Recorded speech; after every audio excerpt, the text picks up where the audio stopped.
What is up, people? Mike, the UK Urban Prepper here, and we're here with breaking news that Britain could be defenceless with regards to a nuclear deterrent, or at least in the eyes of our enemies.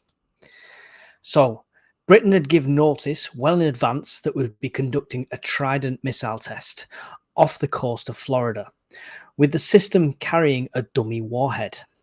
The test flight was due to travel a few thousand miles before impacting harmlessly in the Atlantic somewhere between Brazil and West Africa. But instead, there was a malfunction. The malfunction on the launch meant it basically just went completely out of control, and it was just a show. You know what show. And it's not the kind of message to our potential enemies, regardless of the UK's assurance of absolute confidence in the nuclear deterrent. It's not the message that we want to be giving them.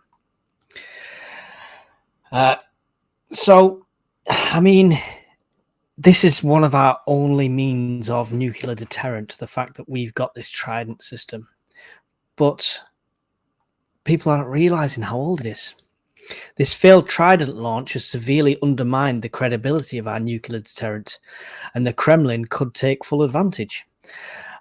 Britain could conduct another test to back this up, but it's going to be very costly. And with a defence budget that's already stretched to its limit, we could be starting to look like an easy target to Putin and to any other potential enemies out there.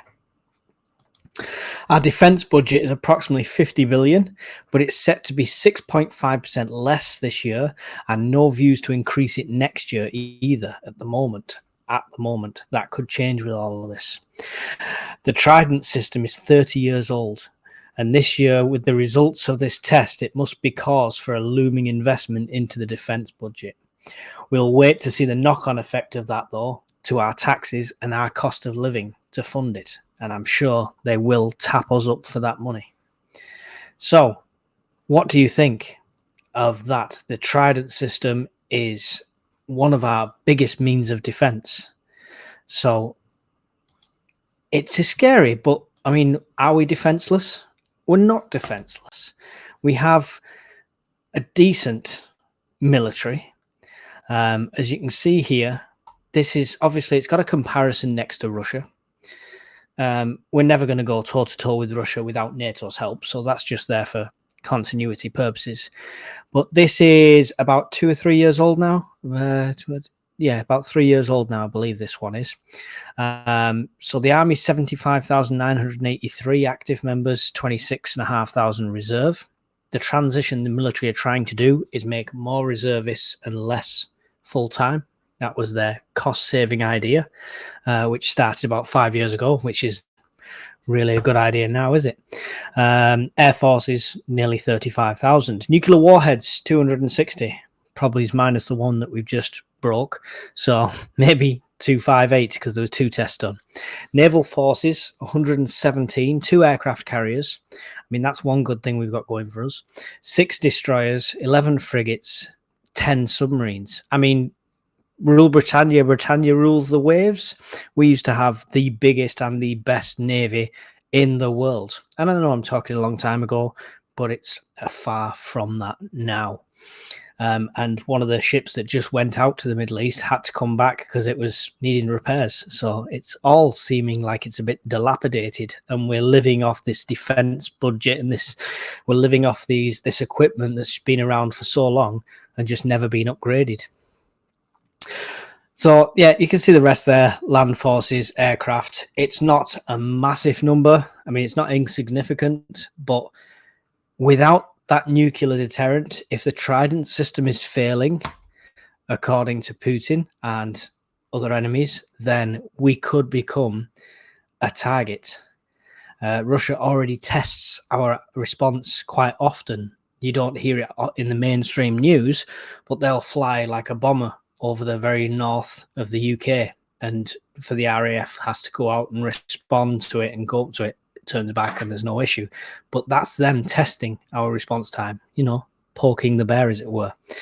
So luckily, we've got NATO backing. I'm not sure till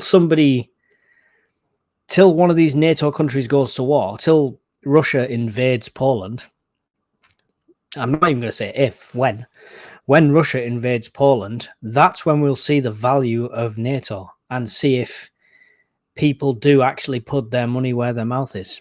Because the NATO agreement's in principle, and it's never been tested against such a large-scale war. Minor conflicts here, there, security needed here, there, but such a large-scale war like Russia invading Poland, flashes of World War II, a large-scale war like that, it's never been tested. How many countries will go, oh, hang on, we don't want to get involved? And how many will actually back it up? We don't know. Anyway, just wanted to update you on the Trident system. I wanted to show you that. And hopefully they will invest the money and improve it. The question for you in the comments is, are you okay with a tax increase if it means a better nuclear deterrent and a better armed forces? Or is it just a case of money mismanaged by the government? And are we already paying enough? They're just not managing it in the right way. Let me know your thoughts and where you stand on this. We've gone to 750 subscribers in the space of like a week, 2 weeks, which is unreal. Going to hit our 1,000 goal in no time when we'll do a giveaway.